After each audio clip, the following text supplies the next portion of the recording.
मनोज जरांगे पाटलांच्या आव्हानानंतर भाजपचे नेते सुद्धा आक्रमक झाल्याचं पाहायला मिळालं।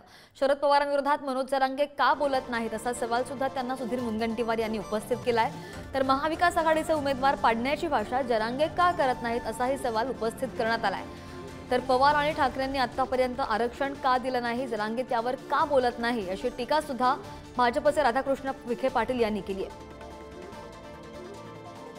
ते शरद पवार साहेबांचे उमेदवार पाडत नाही। आम्ही त्या दिवशीची वाट पाहतोय की ते कधीतरी म्हणतील की शरद पवार साहेबांचे मी उमेदवार पाडीन, कारण ते चार मुख्यमंत्री झाल्यावरही मराठा समाजावर आरक्षण न देता अन्याय केला। आम्ही त्या वाक्याची कधीतरी शुभ सकाळी त्यांचं हे वाक्य येईल की महाविकास आघाडीने बैठकीवर बहिष्कार टाकला, महाविकास आघाडीने अजूनही भूमिका स्पष्ट केली नाही, महाविकास आघाडीचा कोणताही नेता जरांगे साहेबांच्या मागण्या या पूर्ण करा अशी मागणी करत नाहीये।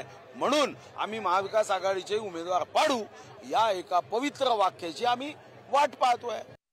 दुर्दैवाने आज महाराष्ट्रामध्ये एका बाजूला 4 वेळा मुख्यमंत्री राहिलेले शरद पवार साहेब हे 4दा मुख्यमंत्री झाल्याच्या नंतर आरक्षण देऊ शकले नाही ना, हे सुद्धा वास्तव नाकारता येत नाही।